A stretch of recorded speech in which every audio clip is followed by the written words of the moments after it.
If you or your child is an undocumented student paying in-state tuition anywhere in New York, Connecticut, or Vermont, the federal government just filed a lawsuit specifically targeting the law that makes that possible.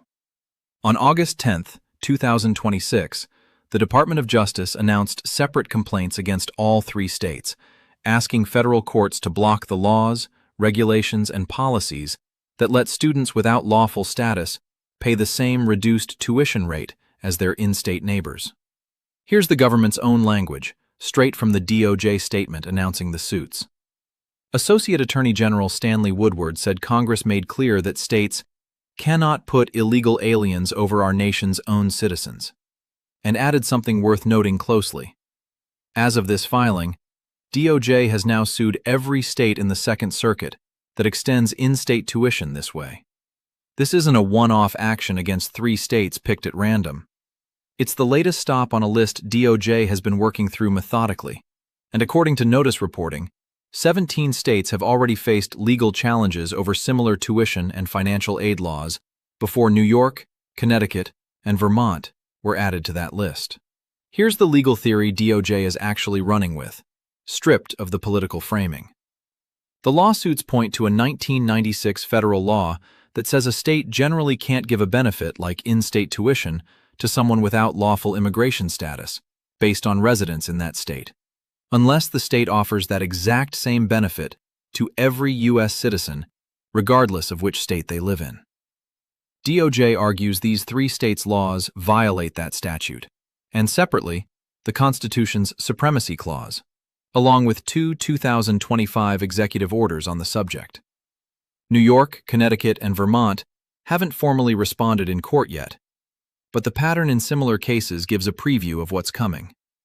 Officials in other states have pointed out that these laws generally set eligibility around things like attending and graduating from an in-state high school, criteria that technically apply to any student who meets them, not a policy written exclusively around immigration status. That distinction is exactly why this fight isn't as settled as either side's press release makes it sound. In March 2026, a federal judge actually dismissed a nearly identical DOJ lawsuit targeting Minnesota's in-state tuition law for students without legal status, according to the Associated Press. That outcome doesn't guarantee the same result for New York, Connecticut, or Vermont. Different judges, different circuits, and slightly different statutory language can all cut differently. But it's a real data point that undercuts any assumption that these lawsuits are an automatic win for either side. Picture two students side by side to see why the outcome actually matters day to day, not just in a courtroom. One grew up in Vermont, attended a Vermont high school for 4 years, graduated, and enrolled at a state university paying the same tuition as every other Vermont resident in her graduating class, regardless of immigration status. The other, technically identical in every way except a birth certificate, would, if DOJ wins this case, suddenly face the out-of-state or international rate instead, sometimes 2 to 3 times higher for the exact same classroom seat. Nothing about her grades, her years living in the state, or her contribution to that classroom changed. Only the legal outcome of a lawsuit neither student had any control over did. So who does this actually touch? According to the Higher Ed Immigration Portal, roughly 2.4% of all students enrolled in U.S. colleges and universities are undocumented, and close to 28% of that group either has or is eligible for DACA, Deferred Action for Childhood Arrivals, the program that grants temporary work authorization and protection from removal to people brought to the country as children. Worth being precise here, this lawsuit is about a tuition rate, not about deportation, removal, or someone's ability to remain in the country. Nothing about this changes anyone's immigration status directly.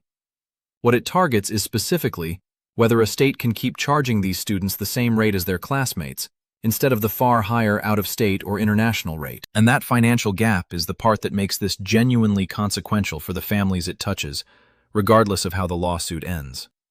In-state tuition versus out-of-state or international tuition at a public university routinely runs into a difference of tens of thousands of dollars a year.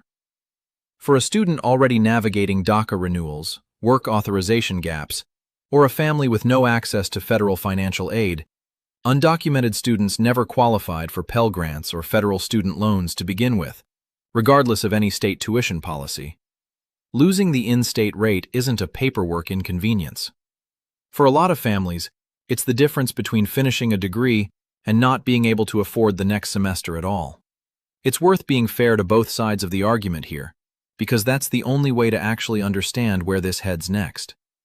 DOJ's position, stated plainly in the complaints, is that Congress already settled this question in 1996, and that any state law working around it, no matter how neutrally it's written, still ends up granting a benefit to people without lawful status that citizens living out of state don't get. The states, based on how they and similar states have defended these laws in past cases, generally argue the opposite, that residency-based eligibility tied to attending a local high school is a legitimate, immigration status neutral way to define who counts as an in-state student, the same logic that's applied to plenty of other state benefits for decades. Both arguments have now won in front of a federal judge somewhere in the country. That's exactly why nobody, including the states being sued, can currently tell you with certainty how this ends. This lawsuit didn't arrive in isolation, and it's worth seeing where it sits next to everything else moving in this same stretch of weeks. DOJ has also been touting its denaturalization surge, targeting naturalized citizens over concealed fraud. A CLU and other advocacy groups filed suit against the administration's newest birthright citizenship executive orders. And multiple outlets, including Breitbart and Red State, framed Woodward's Second Circuit comment as a signal that DOJ intends to keep working circuit by circuit rather than stopping at 3 states. Worth remembering if your own state hasn't been named yet. If you're a student, a parent, or a school administrator anywhere this could apply, here's the practical reality right now. No court has ordered any of these 3 states to change their tuition policy yet. This is a lawsuit, not a ruling, and DOJ's own track record this year is mixed, not automatic. If you're currently enrolled and paying in-state tuition under one of these laws, nothing about your current semester or your current bill changes because a complaint was filed. What does make sense is paying close attention to how this specific case moves, especially given how differently the Minnesota case turned out, and talking to your school's financial aid office directly if your status or your state's law is part of your own tuition calculation, rather than assuming the news headline already tells you the outcome. This video is for general information only and does not constitute legal advice. It reflects DOJ, Notice, Associated Press, and Bloomberg Law reporting current as of August 2026, and the outcome of these specific lawsuits remains undecided. Students or families with questions about how this could affect their own tuition status should speak with their institution's financial aid office or a qualified immigration attorney directly. Subscribe so you don't miss how this one plays out, because if Minnesota is any guide, this fight is far from decided.